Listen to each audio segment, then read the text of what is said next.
Halo, aku Alvina Malia dengan NIM 08061382025095 dari kelompok 7 kelas B praktikum analisa farmasi kuantitatif. Nah, pada percobaan kedua ini, praktikum analisa farmasi kuantitatif membahas mengenai titrasi asidi alkalimetri. Proses titrasi asidi alkalimetri adalah suatu proses yang dapat dilakukan secara cepat, akurat, dan juga sering digunakan untuk menentukan kadar suatu senyawa atau suatu unsur dalam suatu larutan.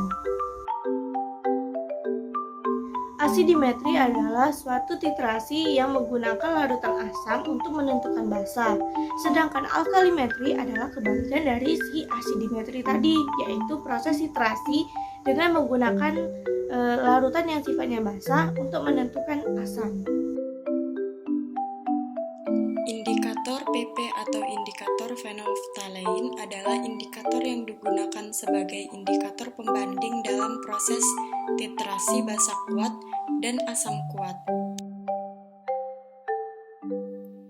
Indikator metil merah adalah indikator warna yang berubah menjadi merah dalam larutan asam.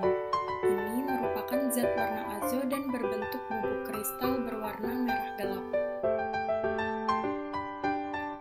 Indikator PP jika diteteskan ke dalam larutan asam tidak akan menghasilkan perubahan warna atau larutannya akan tetap jernih.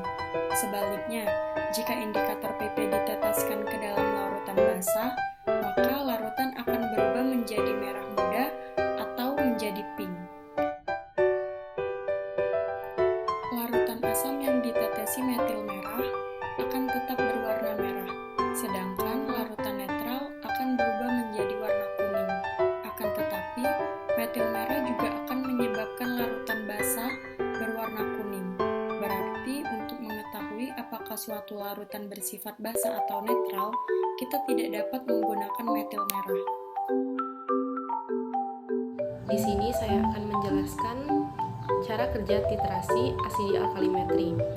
Langkah pertama yaitu dilakukan pembakuan natrium hidroksida 0,1 N dengan asam oksalat. Dengan cara disiapkan asam oksalat 10 ml sebanyak 3 buah. Lalu untuk cara pembuatannya, dimasukkan natrium hidroksida ke dalam burat sampai tanda batas. Lalu dimasukkan asam oksalat ke dalam Erlenmeyer dan ditambahkan 3 tetes indikator phenolphthalein. Selanjutnya, titrasi asam oksalat dengan natrium hidroksida sampai berubah warna menjadi agak keunguan. Yang terakhir yaitu catat volume natrium hidroksida yang digunakan.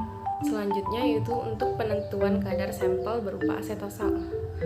Langkah yang pertama yaitu gerus homogen asetosal, lalu sampel ditimbang dan dimasukkan ke dalam Erlenmeyer. Kemudian dilarutkan dengan 20 ml etanol dan ditambahkan indikator PP atau phenolphthalein sebanyak 3 tetes. Lalu dimasukkan natrium hidroksida ke dalam buret. Selanjutnya titrasi hingga berubah warna dan ulangi pada replikasi kedua dan ketiga. Untuk sampel asam salisilat, cara penentuan kadarnya hampir sama dengan asetosal tadi. Dalam titrasi asidi alkalimetri ini, larutan natrium hidroksida digunakan sebagai titran atau titer. Titran adalah larutan yang digunakan untuk mentitrasi atau biasanya sudah diketahui secara pasti konsentrasinya. Untuk larutan asam oksalat berperan sebagai titran yang bersifat asam. Sedangkan larutan sampel berupa asetosal dan asam salisilat berperan sebagai titrat. Titrat adalah larutan yang akan ditentukan atau dihitung konsentrasinya dan ditempatkan